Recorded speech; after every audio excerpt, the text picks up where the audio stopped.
Your Steve Jones Show podcast is loading now. The Steve Jones Show podcast is sponsored by Sunbury Motors, North 4th Street in Sunbury, and Sunbury Motors Kia, routes 11 and 15 in Hummel's Wharf.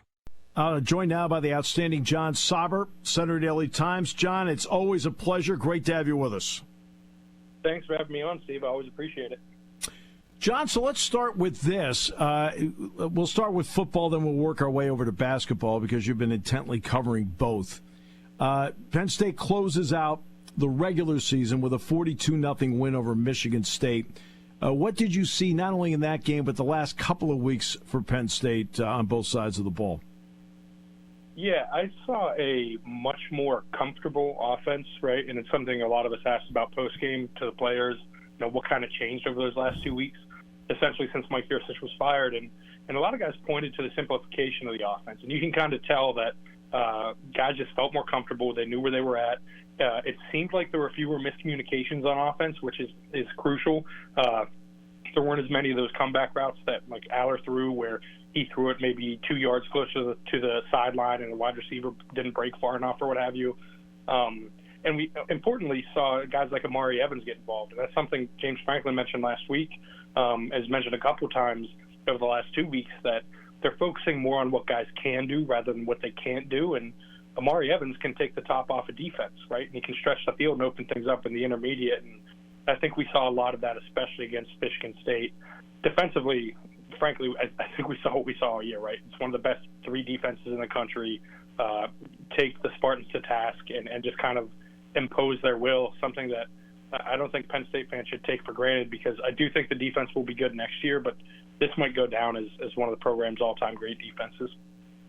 I think it shows in what we're seeing with some of the votes that have come up for all Big Ten and so forth. John, what made that defense, in your opinion, such a top, maybe even championship-level unit?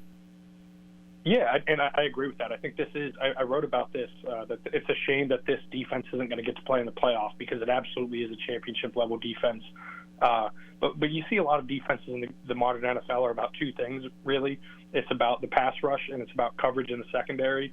And it's usually about either finding pressure with your front seven and then relying on the back end to play man-to-man, or it's, dropping seven into coverage and relying on your pass rush to get home because your front four is so good. Penn State has the luxury of having both of those things, right? They have a back four that can play man-to-man with pretty much any receiver group in the country.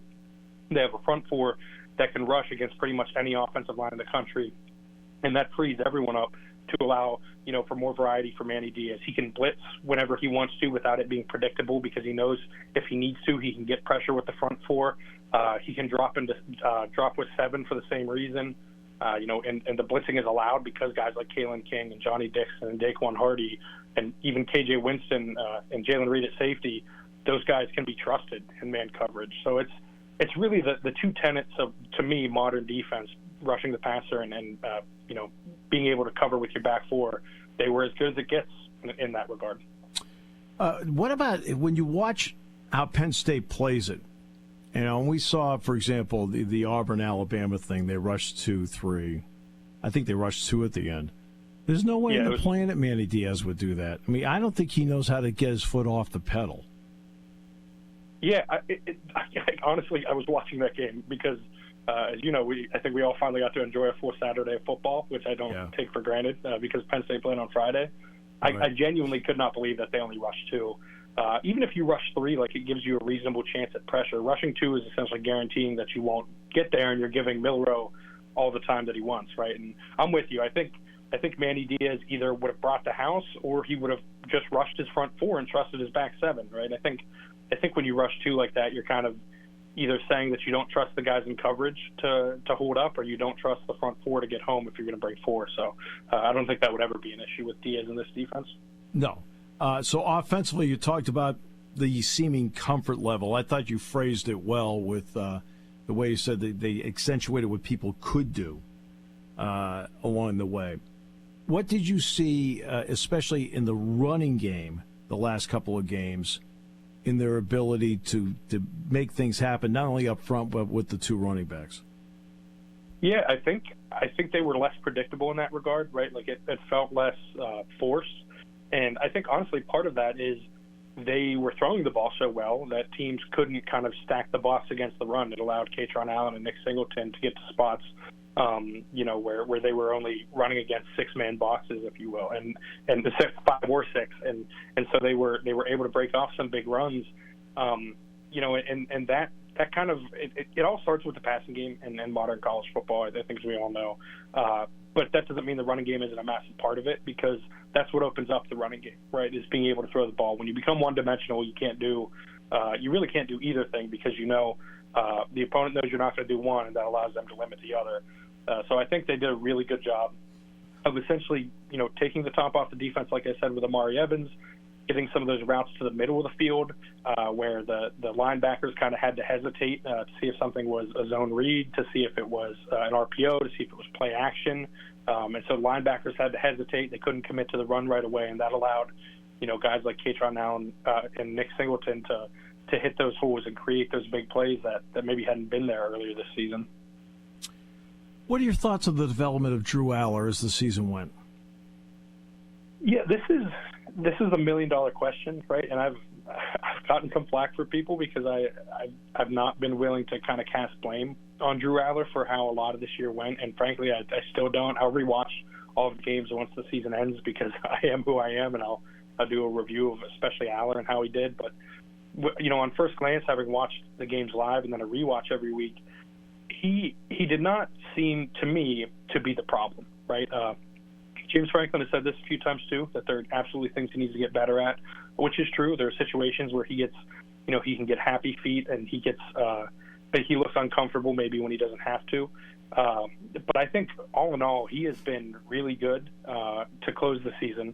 To start the season, he had his moments, he had those flashes, but he continually got more comfortable. And once the change was made at offensive coordinator, I thought he really shined from a comfort standpoint. It's a shame we didn't get to see him the rest of that Rutgers game, because I think there was a chance that he would have thrown the ball a good bit more to close that game, and we would have seen a lot of what we saw against Michigan State a week earlier, right? But I thought by that Michigan State game, he was so good. That 60-yard throw, traveled 60 yards in the air to Amari Evans was absolutely gorgeous, and like one of those throws that like has the press box oohing and awing, right? Because you don't see that from most quarterbacks, and to put it on the money like that, I think overall it is a very good year that has been punctuated with the regular season, at least, with an exclamation mark of like, this is what I think Penn State fans envisioned. This is what James Franklin envisioned when they brought Allar to Penn State. That last game is like, it can now be a building block for what the rest of his career is like, Penn State. What was your opinion of the usage of Bo Perbula, especially in the Michigan State game? Yeah, I've always been a big believer in don't take your best players off the field, right? And to me, that's Allar. I liked when they ran earlier in the year. I liked when they ran, I think it was against Maryland, they had both guys involved in the play. I think the more you can do that, the better. It looks like they were going to do it again. I can't remember if there was either a timeout or a penalty that ended up stopping that against Michigan State. But I liked getting him involved. It was a timeout because Bo came on the field, and I was kidding Bo as we were going out to the bus. I said, "You walked in the field, they called timeout." He says, "Yeah, I was so mad about that."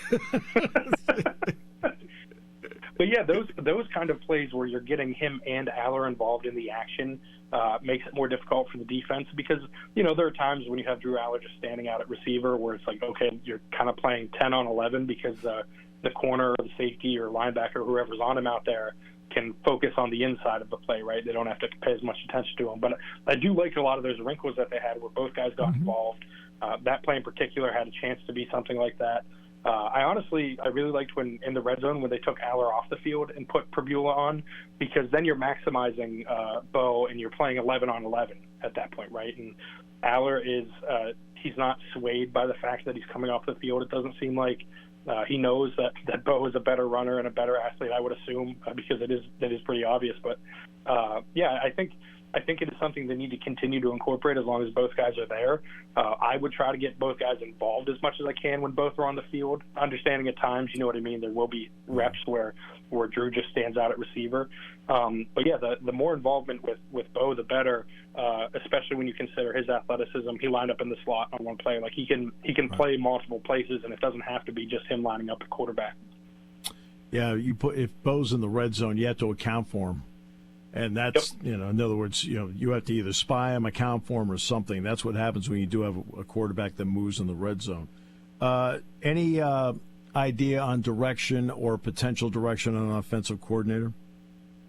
Yeah, this is tough, right? Like it's one of those things, where James is always trying to batten down the hatches and not let anyone get any info on these kind of things. Mm-hmm. I've seen the reports about Andy Kotelnicki from Kansas. I know that there is some interest there on both ends. I've talked to people on the Kansas side of things too that wonder if he would leave. I know he made $1.1 million this year. That's nothing to scoff at, especially in a place like Kansas. And he's very loyal to Lance Leopold, so I'll be curious to see if that ends up coming to fruition. But that is the type of candidate that I would expect James to kind of go after, right? The kind of guy who has maximized multiple types of quarterbacks, the kind of guy who wants to spread defenses out, that's not afraid to run the ball at the same time, and really is just, in a good position, I think anyways. I know some people have been concerned about Kotelnicki because of the Jalen Daniels is a really good runner, and people think he can't maximize a pocket passer, but I don't think that would be the case. I would fully expect him to be able to adapt and maximize what he has, if that is the guy. And if it's not him, I would expect, whoever it is to look a lot like that offensively, right? It's trying to spread it out, trying to run the ball, especially someone that's adaptable, that can run that kind of offense, that kind of spread offense in multiple ways. The obviously the conference championship games coming up will have an influence as to how the bowl picture shakes out. On this particular day, where do you think it shakes out? Feels like this ends with the Peach Bowl, right? Like it seems like the most logical destination. I wouldn't be surprised if it's the Cotton Bowl, but like you said, if things don't go Penn State's way this weekend, if Iowa steals a bid, or if Oklahoma State does, it could get a little messy on whether Penn State makes a New Year's Six. But I tend to think those things will go in Penn State's favor. They'll make a New Year's Six. It'll probably be the Cotton Bowl or the Peach Bowl. Peach Bowl, I would guess, is against a Group of 5 school, because you can't imagine that, especially if it's Tulane, if the committee wants to send Tulane right back to the Cotton Bowl for a second year in a row. So I do think Penn State ends up getting in a New Year's Six bowl. A little less certain on the landing spot, but I think those two are probably the most likely if that's the case. I think they would like this. I think the Fiesta Bowl's in line to get they haven't had a Group of 5 in a while. Yep. That's why there's a lot of things enter into this. So I'm not sure yet myself on the opponent. I will ask you a basketball question. Look, it's kind of tough for you guys to get around and cover road games, so you weren't physically in Orlando, but you watched. So at this point, 7 games in, what are you seeing with basketball right now with Bucknell coming up? Yeah, it's really interesting. Those first 4 games couldn't have looked less like the last 3, right? Like it was suffocating defense. It was aggressive at the point of attack, and then it was kind of none of that. It was against Texas A&M. That was. You don't like to talk about moral victories, but that felt like a moral victory that they somehow turned into 2 more losses. And Mike Rhodes mentioned that yesterday, and said that they let one turn into another, right? They let it get rolling and lose multiple games. But I think it is there remains questions about how his defense will hold up in the Big Ten. And I don't know that this weekend helped those questions.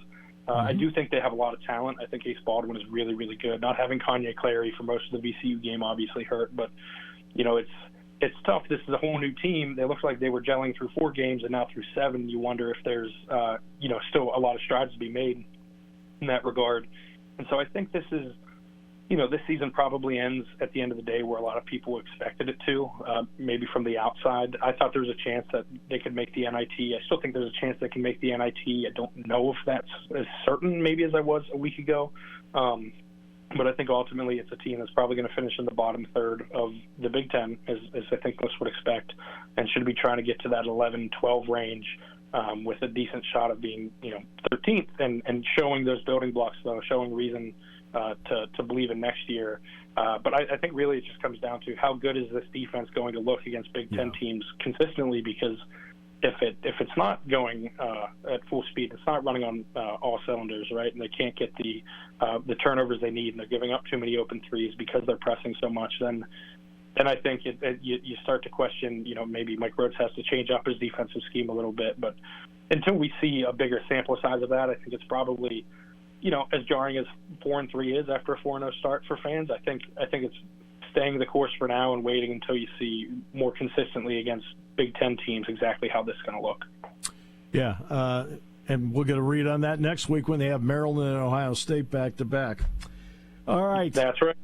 Yep. John, always a pleasure. Always enjoy the conversation and your insights. Thank you so much, Steve. Always appreciate it. Jon Sauber, Center Daily Times.